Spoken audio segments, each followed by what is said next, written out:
जी students, आज हम topic discuss करेंगे लार्ज इंटेस्टाइन, जिसे हम बड़ी आंत भी कहते हैं। हमने डिस्कस किया था एलिमेंट्री कैनाल को, ह्यूमन डाइजेस्टिव सिस्टम को, जिसमें हमने देखे थे ह्यूमन के डाइजेस्टिव सिस्टम के डिफरेंट पार्ट, जिसमें एलिमेंट्री कैनाल आती है जो कि एक लॉन्ग ट्यूब है, जो कि स्टार्ट होती है हमारी बॉडी में माउथ से लेकर हमारे एनएस तक जाती है। ठीक है, बॉडी से जो डाइजेस्टेड फूड है वो किस तरह हमारे पास ब्लड में इंक्लूड होती है और किस तरह जो अनडाइजेस्टेड फूड है बॉडी से रिलीज होती है। ठीक है, इसमें हमने एलिमेंट्री कैनाल में ओरल कैविटी, फेरेंक्स, इसोफेगस, ये सारे पास पढ़े। फिर हमारे पास स्टमक आया। स्टमक में हमने डिस्कस किया कि सारी फूड जो है डाइजेस्ट होती है। इसके बाद हमारे पास स्मॉल इंटेस्टाइन आती है, जिसमें हमारे पास फूड जो है कंप्लीटली डाइजेस्ट होकर एब्जॉर्ब हो जाती है। और लास्ट में हमारे पास जो पार्ट आता है वो है लार्ज इंटेस्टाइन, जो कि इसको हम बड़ी आंत भी कहते हैं। इसका जो थोड़ा सा साइज होता है, मीन्स का जो कर्व होता है वो थोड़ा सा बड़ा होता है। ठीक है, वैसे ये लेंथ में स्मॉल से छोटी होती है। तो अब हम देखेंगे कि लार्ज इंटेस्टाइन में के कौन कौन से पार्ट्स हैं और इसका क्या फंक्शन है। हमने देखा कि हमने जो फूड खाई थी, जो कि हम अपने माउथ से ओरल कैविटी से माउथ में लेके गए थे, जो हमने बाइट ली थी, वो बाइट जो है स्टमक से होते हुए हमारे पास स्मॉल इंटेस्टाइन में आई। हम वो सारा पाथवे लिख लेते हैं। ठीक है, स्टमक में गई, स्टमक से हमारे पास आएगी स्मॉल इंटेस्टाइन में, स्मॉल इंटेस्टाइन में वो कम्प्लीटली डाइजेस्ट हो चुकी है। ठीक है, अब हमारे पास आ जाती है लार्ज इंटेस्टाइन। ठीक है, अब लार्ज इंटेस्टाइन जो है उसका कैसा स्ट्रक्चर है, उसका कैसा फंक्शन है। अगर तो सारी कंप्लीट डाइजेशन हो चुकी है तो अब हमारे पास लार्ज इंटेस्टाइन का क्या फंक्शन है ये हम अभी देखेंगे। ठीक है, तो अब हमारे पास फूड मौजूद है इस टाइम कहाँ पर, लार्ज इंटेस्टाइन में, जिसे हम बड़ी आंत भी कहते हैं। ठीक है, इंटेस्टाइन कहते हैं हम इसे, यहाँ इसकी स्पेलिंग ठीक कर लेते हैं, इंटेस्टाइन। अब हम डायग्राम ले आते हैं, जो कि लेबल है हमारे पास। हम देखते हैं कि लार्ज इंटेस्टाइन जो है, लार्ज इंटेस्टाइन जो है वो कैसे काम करती है। ठीक है, और उसमें कौन कौन से पार्ट्स है, पहले हम उसके पार्ट्स देख लेते हैं। ये हमारे पास डायग्राम आ गई है। इसमें हमारे पास आपको नजर आ रहा है कि स्मॉल इंटेस्टाइन जो कि हम स्टडी कर चुके हैं हमारे पास है, जो कि हमारे पास कंप्लीट डाइजेशन करती है। स्टमक जो है वो पार्शली फूड को तकरीबन डाइजेस्ट कर देता है। ठीक है, इसोफेगस से फूड जो है पास होकर आती है, यहाँ से फूड हमारे पास गुजर के स्टमक में आएगी, स्टमक से पास होकर हमारे पास आएगी स्मॉल इंटेस्टाइन में, स्मॉल इंटेस्टाइन से यहाँ पर हमारे पास लार्ज में एंटर हो जाएगी। ये जो आपको बाहर वाला कर्व नजर आ रहा है, ये सारी की सारी जो हमारे पास ये लॉन्ग सा जो है और थोड़ी सी जो हमारे पास ब्रॉड सी जो इंटेस्टाइन है, इसे हम कहते हैं लार्ज इंटेस्टाइन। ठीक है, इसके तीन पार्ट्स हैं हमारे पास, एक कॉलन इसे कहते हैं हम। ठीक है, एक जहां पर हमारे पास पार्ट होता है जिसे हम सीकम कहते हैं। ठीक है, यहाँ लेबल कर लेते हैं हम, सीकम जिसे हम कहते हैं। दूसरा पार्ट ये हमारे पास फर्स्ट पार्ट हो गया, ये कोलन हमारे पास सेकंड पार्ट है, और थर्ड हमारे पास रेक्टम पार्ट है। ठीक है, ये हमारे पास स्मॉल इंटेस्टाइन का पार्ट है। जो एनस है वो बॉडी से वेस्ट प्रोडक्ट रिलीज करने का पार्ट है, और लेकिन वो हमारे पास स्मॉल इंटेस्टाइन लार्ज इंटेस्टाइन में नहीं आता। रेक्टम तक का पार्ट जो है हमारे पास लार्ज इंटेस्टाइन में आता है।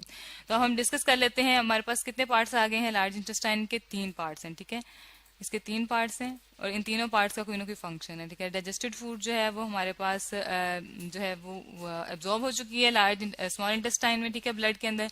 अब जो अनडाइजेस्टेड फूड है या थोड़ी सी फूड जो रह गई है वो हमारे पास कहाँ पर मौजूद है, लार्ज इंटेस्टाइन में। सबसे पहले वो इंटर होगी हमारे पास सीकम में। ठीक है, सीकम इसे हम कहते हैं। इसके बाद हमारे पास कोलन का पार्ट आ जाता है, कोलन। ठीक है, और तीसरा हमारे पास पार्ट है रेक्टम। रेक्टम में जो है हमारे पास वेस्ट प्रोडक्ट जो है वो स्टोर होता है। ठीक है,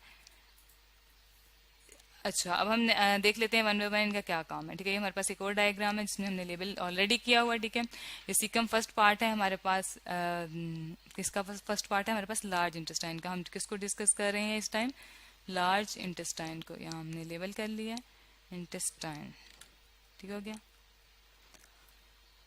जी। अब हम यहाँ लिख लेते हैं, फर्स्ट ऑफ ऑल हमने डिस्कस करना है सीकम को। सीकम क्या करता है हमारे पास, ये बनाता है हमारे पास जंक्शन। यहाँ पर ये स्मॉल इंटेस्टाइन के इसके साथ कनेक्शन बना रहा है। ठीक है, इसका जो कनेक्शन बना रहा है इसे हम टी जंक्शन कहते हैं। ठीक है, इस तरह से जंक्शन बन रहा होता है टी शेप का, तो इसलिए हम इसे टी जंक्शन कहते हैं। ठीक है, इसे हम लिखते हैं फॉर्म्स जंक्शन, मीन ये ज्वाइन करता है किसको, स्मॉल इंटेस्टाइन को लार्ज इंटेस्टाइन से। ठीक है, इसलिए हम इसे टी जंक्शन भी कहते हैं। ठीक है, और ये स्मॉल इंटेस्टाइन की और लार्ज इंटेस्टाइन की ज्वाइनिंग का प्लेस है। ठीक है, स्मॉल इंटेस्टाइन का लार्ज इंटेस्टाइन के साथ ज्वाइनिंग कर रहा है, to small, small to large intestine.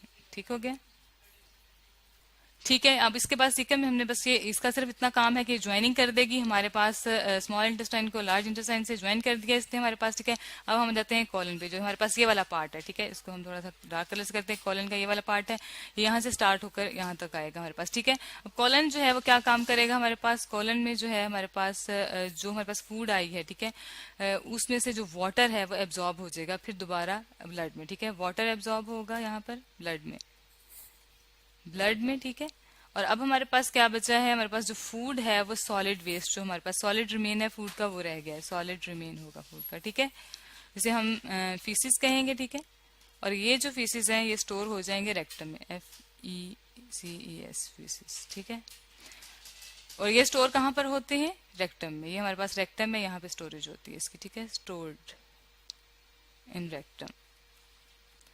ठीक है, अब हम देख लेते हैं कि इसके अलावा हमारे पास लार्ज इंटेस्टाइन है, उसका क्या फंक्शन है। लार्ज इंटेस्टाइन जो है उसके अंदर हमारे पास एक बैक्टीरिया भी पाया जाता है ह्यूमन बॉडी में, जो कि विटामिन के बनाता है। ठीक है, बैक्टीरिया वैसे तो हार्मफुल होते हैं, लेकिन बैक्टीरिया ही ऐसा है जो कि हमारे इंटेस्टाइन में पाया जाता है और हमारे लिए एक विटामिन बनाता है जो कि बहुत इंपॉर्टेंट है, जिसे हम विटामिन के कहते हैं। ठीक हो गया। और इसके अलावा हमारे पास जो लार्ज इंटेस्टाइन है, इसमें हमारे पास बाइल का जो बाइल पिगमेंट होता है वो जब रेड ब्लड सेल्स को ब्रेक डाउन कर देता है, येलोइश सा मटेरियल रिलीज करता है। ठीक है, उसका बाइल पिगमेंट का जो वेस्ट है वो भी यहाँ पर आ जाता है हमारे पास। वेस्ट जो है वो कहाँ पर आ जाएगा हमारे पास, लार्ज इंटेस्टाइन में। ठीक है, वो येलोइश कलर का होता है और वो भी लार्ज इंटेस्टाइन में आके स्टोर होता है, लार्ज इंटेस्टाइन।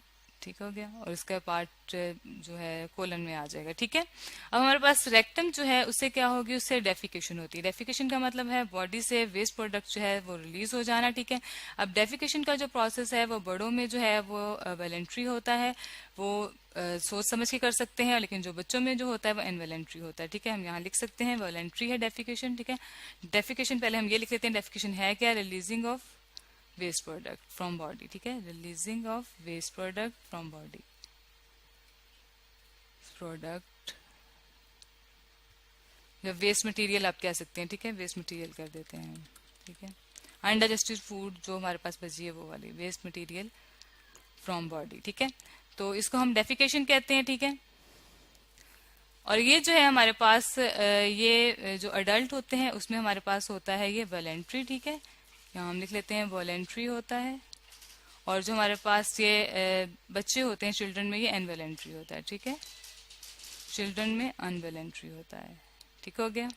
पास अब जो वेस्ट प्रोडक्ट है जो हमारे पास कोलन में रेक्टम में पहुंच गया था, वो रेक्टम में जो हमारे पास लास्ट है बॉडी का ओपनिंग, एनएस से बॉडी से रिलीज हो जाएगा। ठीक है, एनएस से रिलीज हो जाएगा, ये हमारे पास लास्ट उसका जो है एलिमेंट्री ग्लैंड का पार्ट है। तो आज हमने लार्ज इंटेस्टाइन को डिस्कस किया, जिसमें हमारे पास जो वाटर है वो एब्जॉर्ब हो जाता है। लार्ज इंटेस्टाइन जो है वो हमारे पास एलिमेंट्री ग्लैंड का लास्ट पार्ट था।